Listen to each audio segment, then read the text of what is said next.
GeM தொலைக்காட்சி நேயர்களுக்கு வணக்கம். கர்த்தருடைய நாமத்திற்கு மகிமை உண்டாவதாக. இஸ்ரவேலின் சமாதானத்தை குறித்து பார்க்க போகிறோம். சங்கீதம் 128 6ஆம் வசனத்தை இப்பொழுது நான் உங்களுக்காக வாசிக்க விரும்புகிறேன். உன் பிள்ளைகளின் பிள்ளைகளையும் இஸ்ரவேலுக்கு உண்டாகும் சமாதானத்தையும் காண்பாய். ஆண்டவர் கொடுக்கிற வார்த்தை பாருங்க. உன் பிள்ளைகளுடைய பிள்ளையும் இஸ்ரவேலுக்கு உண்டாகும் சமாதானத்தையும் காண்பாய். இது இன்னொரு மொழிபெயர்ப்புல அழகா பாருங்க.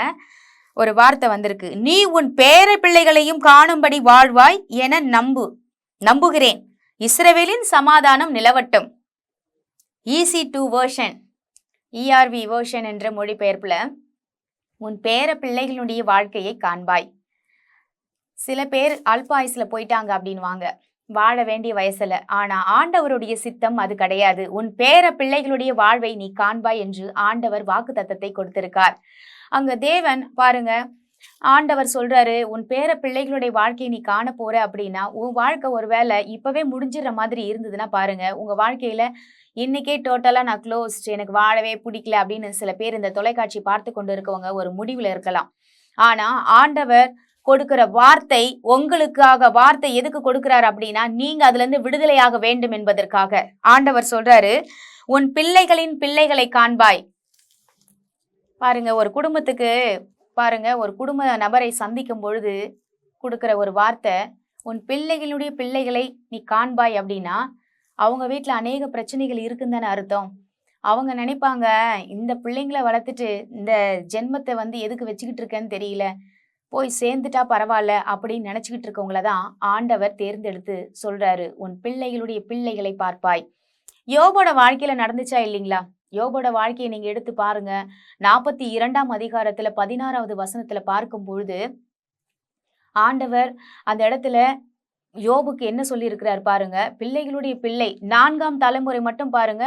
யோபோடைய வாழ்க்கையில வந்த பிரச்சனை இன்னைக்கு யாருக்கும் வரல. ஆனா யோபு அந்த நாட்களுக்கு பின்பு அப்படின்ற வார்த்தை அந்த இடத்துல வருது. அந்த நாட்களுக்கு பின்புனா அவனுக்கு பிரச்சனை நடந்தது பாருங்க. எல்லாமே டோட்டலா கம்ப்ளீட்டா வாஷ் அவுட் பண்ண மாதிரி ஆயிடுச்சு. ஆனா அவனோட வாழ்க்கையில இனி வாழ போறோமானே தெரியல. ஒரு ஓடு எடுத்து சொரிஞ்சுக்கிட்டு உட்காந்துட்டு இருக்காரு யோபு.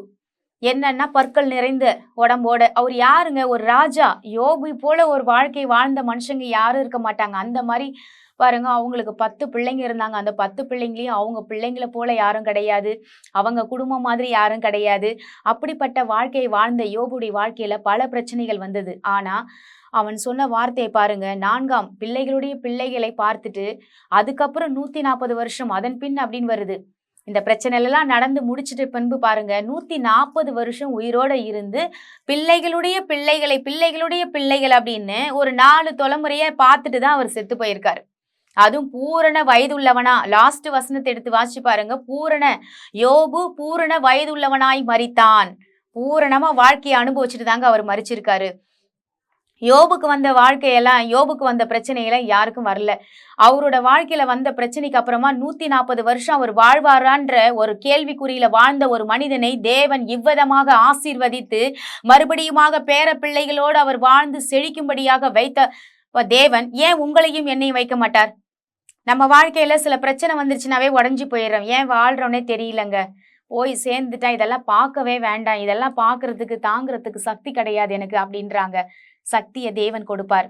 நிச்சயமாகவே யோபோட வாழ்க்கையில நடந்த பிரச்சனைய நீங்க புரட்டி பாருங்க.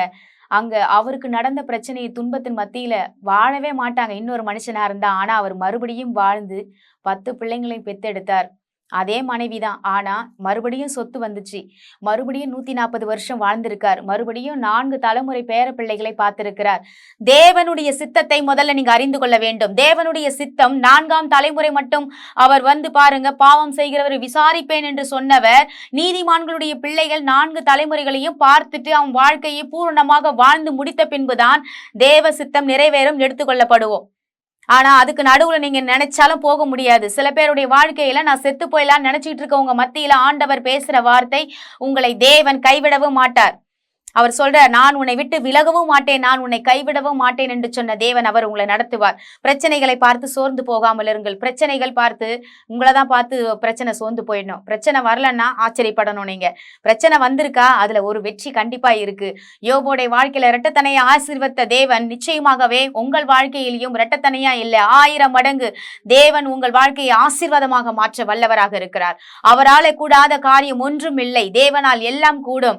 ஆனா யோபுடைய வாழ்க்கையில சிறு காரியங்களை பார்க்கும் பொழுது அவன் வாயை பொற்றி கொள்ளுகிறான். தேவனிடத்துல கேள்வி கேட்கிறோம், நிறைய கேள்வி கேட்கிறோம், ஆனால் அவன் வாயை பொத்தி கொண்டான் என்று வருகிறது. நீங்க ஒண்ணும் பண்ண வேணாம், வாயை மூடிக்கிட்டு ஆண்டவரே சோத்திரம். வாயை மூடிட்டுனா நீங்க அதுக்காக ஜெபம் பண்ண வேணான்னு அர்த்தம் கிடையாது. ஆண்டவருக்கு நன்றி சொல்ல வேணான்னு அர்த்தம் இல்ல. ஸ்தோத்திரம் சொல்ல வேணாம், அல்லேலூயா சொல்ல வேணான்னு அர்த்தம் இல்ல.